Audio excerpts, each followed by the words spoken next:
It has officially been forever since we last did a beta state of the game video, so that's exactly what I'm here to do.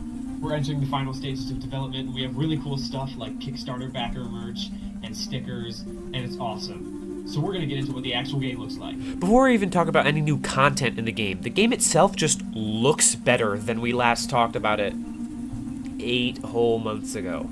I mean, it went from looking kind of stale and crusty like this to looking like this. It's immaculate now. It's so pretty. All the particles and the lighting and the animations. It's smooth. So yes, we've done a lot of reworks with the lighting system, particles, all that stuff. It looks and feels so much better to play now. Speaking of new game content, last time we talked about this, we only had 2 bosses in the game. Now we have, I don't know, every single boss except for the very final one. That's right, all 14 non-final bosses are officially in the game. No, I'm not going to show you them all here, you'll have to play the game yourself. And we've also made all 15 enemies in the game. I'm not going to point out each one of those unless you guys really want a video on each of them. And continuing with the theme of we have finished every blank, all of the level building is done.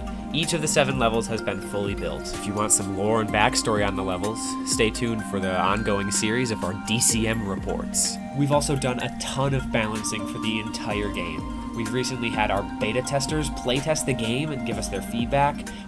Chat, we have the sword.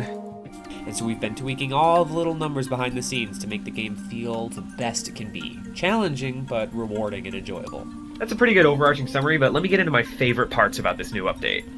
The unstable dash. I don't even remember if this was a thing when we last talked about this in January. It's undergone so many changes since then that I can't even remember, but essentially the unstable dash allows you to go really fast and slow down time around you to dodge bullets. It was really clunky at first, but now it's like the best feature in the game. I love it. It's got a little display bar on the HUD so you can see when you can dash again. It sprays these little particles behind you, and it's so fun to use. You just fly around dodging every attack and getting in your hits when you can. It makes the game really satisfying and gives it this really fun combat. Again, thank you to the testers. They did have that kind of clunky version that they had to play through with, and I really appreciate all of them for giving us the feedback we need to make it the best it can be.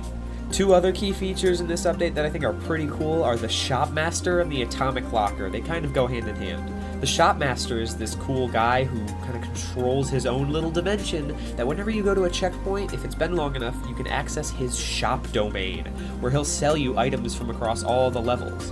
You can also access the Atomic Locker there, essentially an ender chest if you've ever played Minecraft. It's this little chest with infinite storage that you can store all your items in, and it'll always be there when you come back to it. You just can't get it unless you're in the shop domain. It makes it a lot cooler of an open world game. It lets you travel between the levels, and it makes them feel connected rather than just 7 separated levels, level 1, 2, 3 through 7. It's really fun to be able to go through the different areas and have something constant when you're there. Something else I think is really cool that I didn't think was cool when we were adding them because they're kind of tedious, but it's really fun to play with, I will admit, is the puzzles. We have a bunch of little puzzles or traps or whatever you want to call them, gameplay hindrances that you can find across the world now. There are number button puzzles where you have to put in a code in the right order and then check your answer. That's really cool. There are also item locks where you have to find a certain amount of items, and until you have them, it won't let you through a door or an area. And so it adds this really cool grinding aspect to the game, not to the point where it's annoying, but to the point where you really start to focus on the combat and it feels much more enjoyable and that you actually have a goal and a purpose rather than just, well, guess I'll go through this next door. I really love the ambience of some of these levels too. I know I was talking all about the lighting and the particles earlier, and you're probably sick of it by now, but my favorite level, visually at least, is probably the Nocturnal Forest. It has this really cool day-night cycle where the mushrooms, the glowing mushrooms in it, will get brighter as the world around you gets darker, and more enemies will come out, more particles will start to spawn. There's all these little glowing bits and bobs and ambience and little moths, and it's so fun. It's a blast to play through. It's beautiful.